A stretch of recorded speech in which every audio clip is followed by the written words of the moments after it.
What? How could this happen? I received the devastating news that my daughter, who was in her final month of pregnancy, had passed away during childbirth. It seemed she had already been brought back home, so my husband and I rushed over immediately. The sight of my daughter lying in the coffin nearly brought me to my knees with grief. But when I looked at her face through the small window of the coffin, something felt off. Without thinking, I reached out to touch her, but my son-in-law hurriedly stopped me. No matter how much I begged to open the lid for a final goodbye, he stubbornly refused. Something isn't right. And when I quietly found a moment to examine her body, as a nurse, I was certain of it. This wasn't an illness or an accident. It was undoubtedly murder. My name is Kathy. I worked as a nurse for 40 years and am now retired, living as a homemaker. My only daughter, Kelly, is also a nurse, and she got married when she was 30. Her husband is Matthew, a senior from her university who is 3 years older than her. When my husband and I were introduced to him, we both felt he was somewhat unreliable. The reason being, when Kelly told us she wanted to marry him, Matthew was working part-time. Despite holding a respectable qualification as a pharmacist, he hadn't pursued that profession after graduating from university. We were opposed to their marriage and set the condition that Matthew would need to find full-time employment and achieve stability before we would give our approval. However, he struggled to find a job, and at Kelly's request, my husband reluctantly arranged for Matthew to join the pharmaceutical company where he was working at the time. Although we expected him to work diligently, Matthew's performance as a sales representative was dismal. According to his boss, he was constantly slacking off, and his reputation with clients was quite poor. As a result, his salary was low, and it seemed that their livelihood relied heavily on Kelly's income as a nurse. When Kelly was 31, we found out she was pregnant. "Don't push yourself too hard," I told her, knowing how much time she spent on her feet at work. She calmly reassured me, saying, "I'll be fine. Lisa is here." Lisa was a friend from her university days and was also acquainted with Matthew. She was a midwife working at a maternity clinic near Kelly's apartment. Since the hospital where Kelly worked didn't have an obstetrics department, she decided to give birth at the clinic where Lisa worked. The pregnancy progressed smoothly, and I eagerly anticipated the birth of my first grandchild. However, as the due date approached, I suddenly received a call from my son-in-law. "What? Kelly? How could this happen?" I couldn't believe what I was hearing, and my mind went blank. He told me that Kelly had passed away during childbirth. "I'm coming over right away. It's the clinic where Lisa works, right?"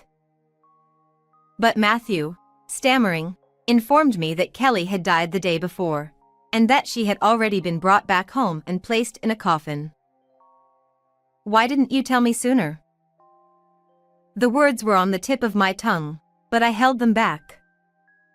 Arguing over the phone seemed like a waste of time, so my husband and I rushed to Kelly's apartment. "What on earth happened? Tell me everything." We pressed Matthew for answers. Matthew responded, "I'm sorry. I couldn't believe Kelly was really gone.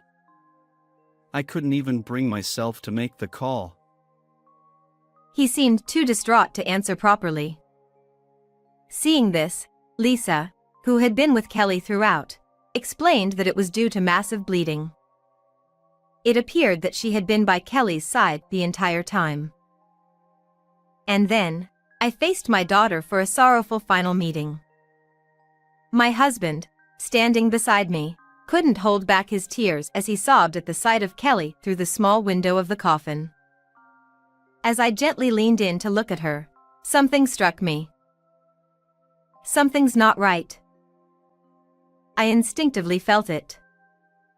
Having worked as a nurse for 40 years, I had seen pregnant women lose their lives during childbirth before. I knew that the most common cause was massive bleeding, but there was something about my daughter's face that didn't match what I knew. When I reflexively reached out to touch her, both Matthew and Lisa hurriedly stopped me. "Please, open the coffin lid," Matthew replied. The funeral home won't allow it. "But this is our last goodbye with Kelly," I pleaded with Matthew because I wanted to check more thoroughly to be sure, but he immediately refused.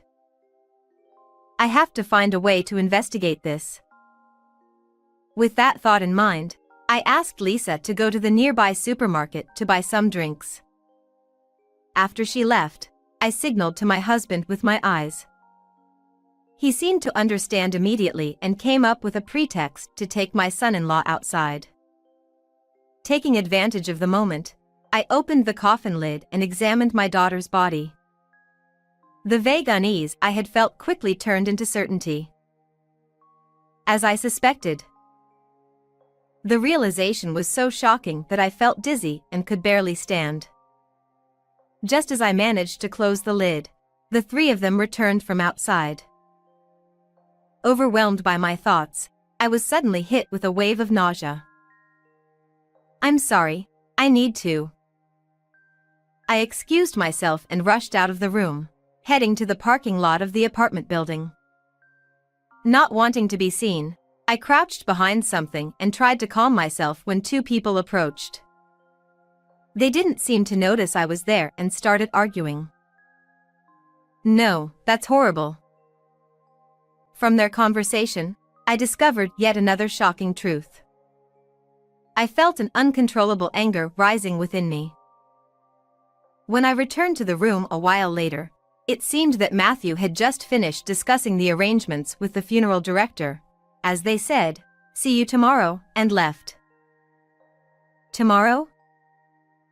Wondering what that meant, I asked, and my husband informed me that the funeral had been scheduled for the next day. "There's no need to rush. If it's tomorrow, there won't be enough time to notify Kelly's friends and acquaintances." To my surprise, my son-in-law scoffed. Kathy, you may not know this, but family funerals are the norm these days. We don't need to make it a big deal. Let's just say goodbye with only close family. "But..." I started to protest, but then even Lisa agreed, saying, "Kelly's friends are busy and won't be able to attend anyway." While she herself planned to attend, she dismissed my concerns. Realizing it would be futile to argue further, I decided to hurry home. After all, there were many things I needed to do. When I returned home, I noticed an envelope in the mailbox. It was a letter from Kelly addressed to me, and judging by the postmark, it had likely been sent the day before she went into labor.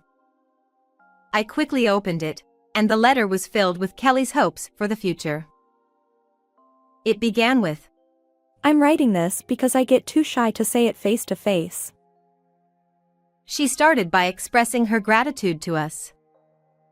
Then, she shared her hopes for the child she was about to have. Knowing it was a girl, Kelly wrote in joyful, flowing handwriting. "I want to name her Emily." She had also listed many things she wanted to do for her daughter. The letter ended with, "I'm sure I'll be relying on you a lot in the coming days, Mom, so thank you in advance." As my husband and I read the letter over and over again, we couldn't stop the tears from flowing. After we had cried our hearts out, I made up my mind to avenge Kelly. To prepare, I started contacting various people and making the necessary arrangements. I also entrusted my husband with one important task. This marked the beginning of our counterattack. After that, I headed to the maternity clinic to take care of something that was more important than anything else. And then the next day arrived.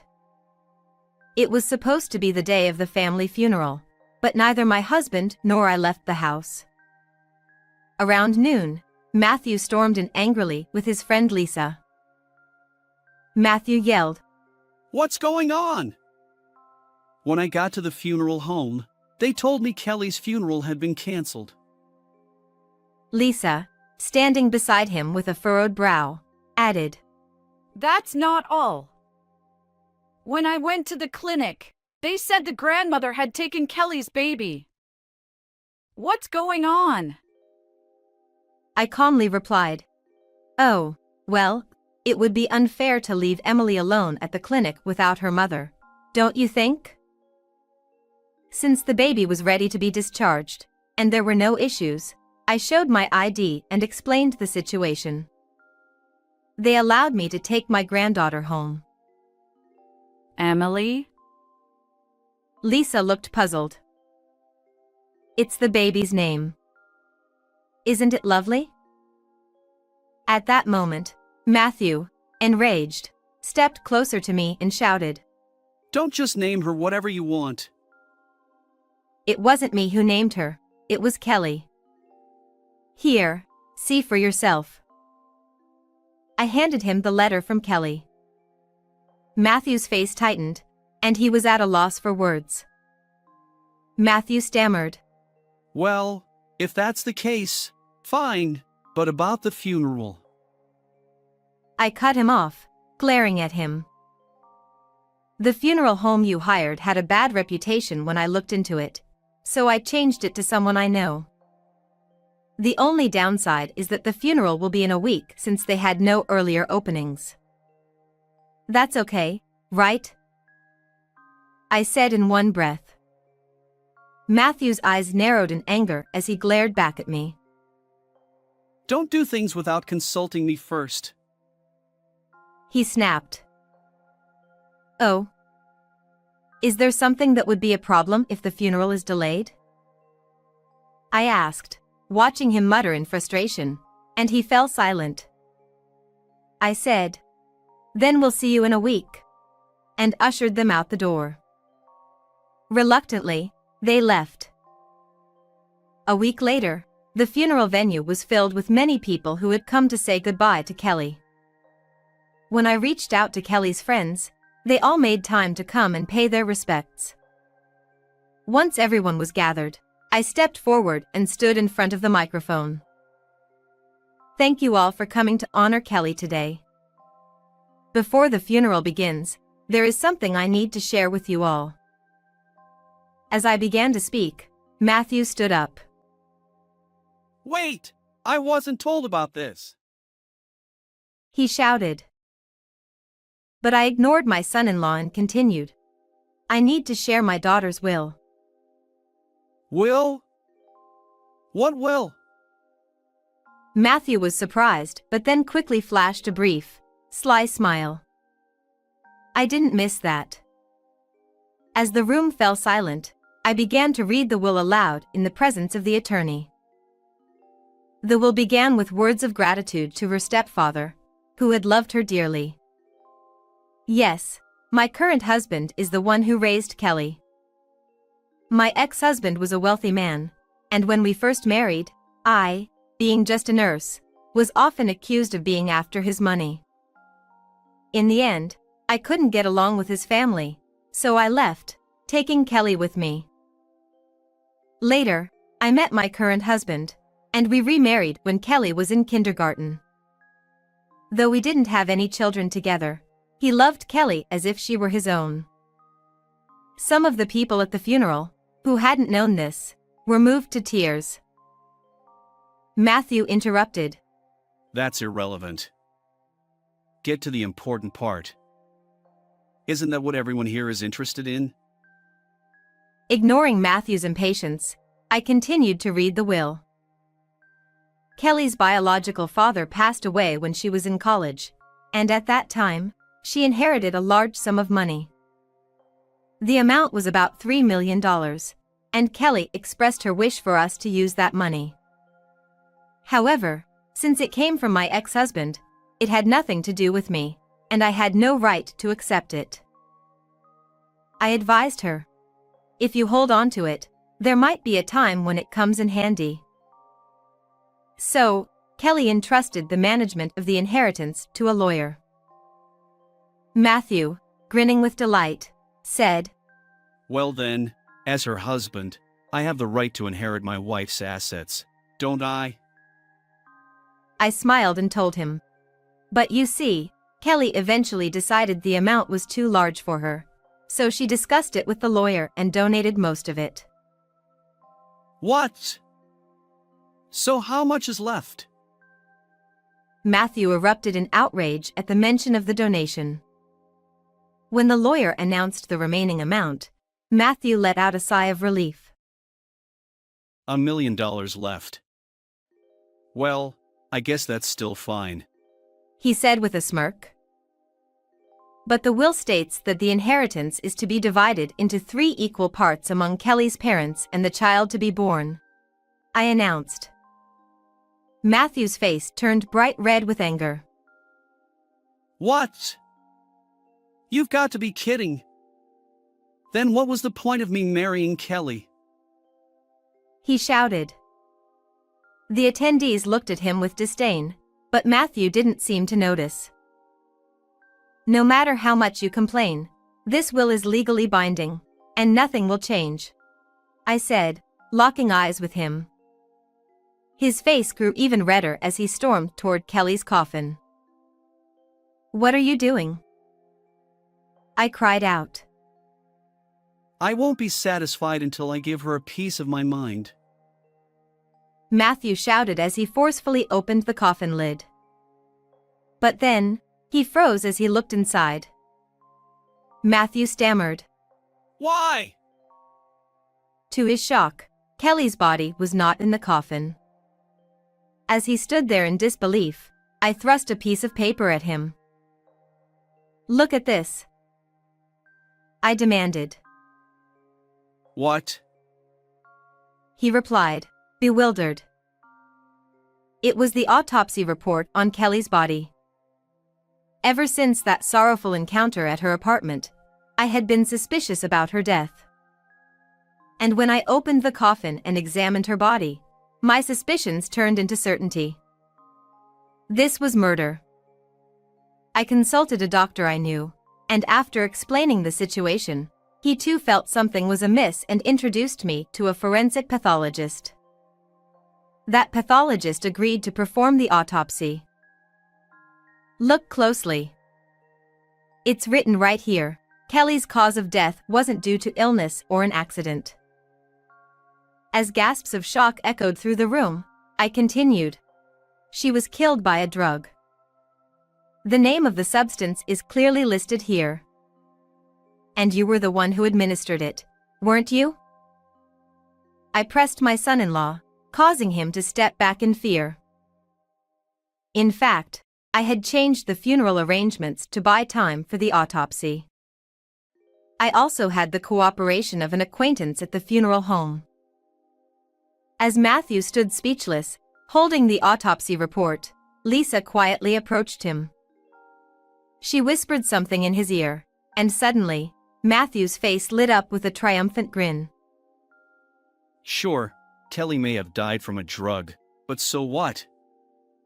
Do you have any proof that I was the one who used it? He sneered confidently. This time, my husband stepped forward and handed him a ledger. It was a record from the pharmaceutical company where Matthew worked, the same company where my husband had worked until his retirement. My husband, with the help of a former colleague, had meticulously compared the records in the ledger with the inventory in the warehouse.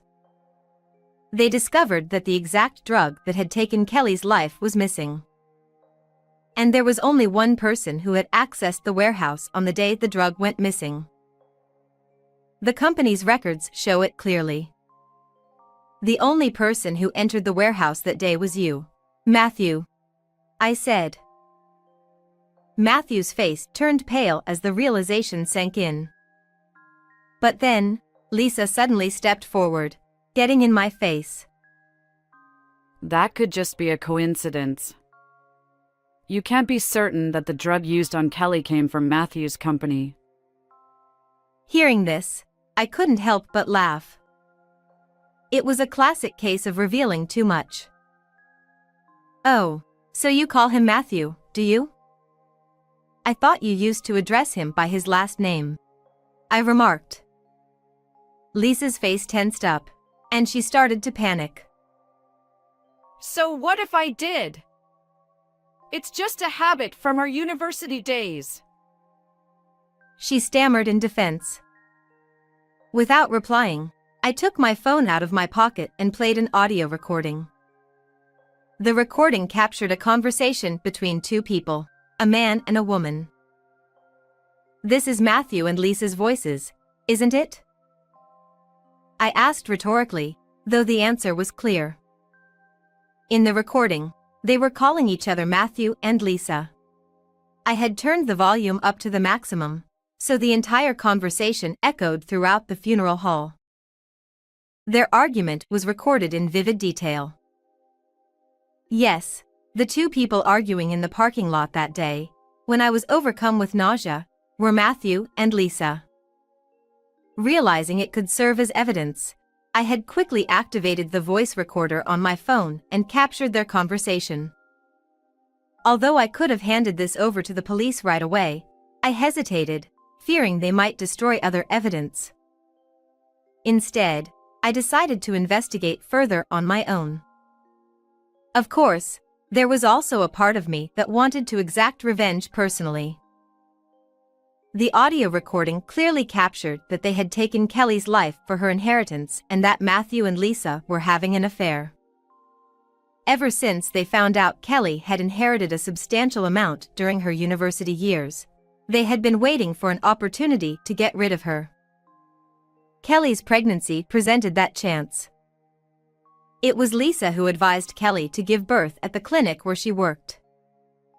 During the chaos of the childbirth, Lisa injected Kelly with the drug that Matthew had provided.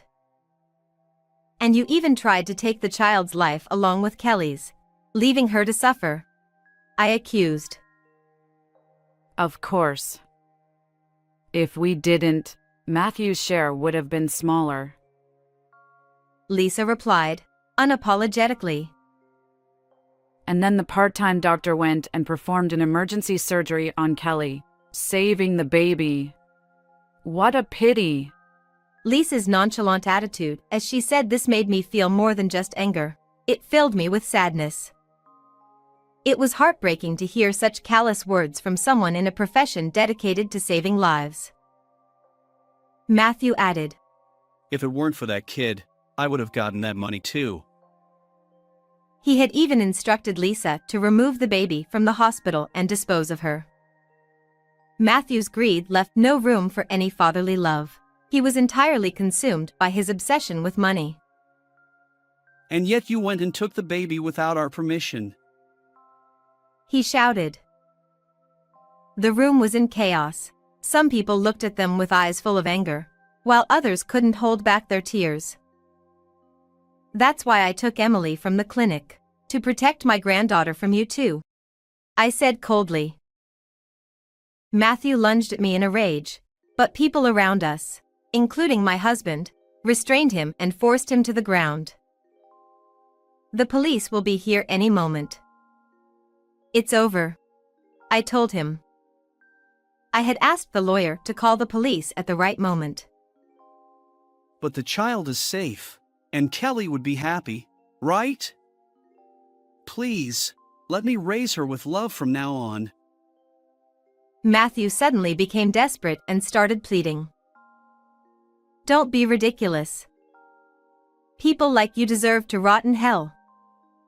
We will never forgive you," I shouted. Soon, the sound of police sirens could be heard in the distance. As they were dragged out of the venue by the arriving officers, they continued to cry and beg, "Please, spare us.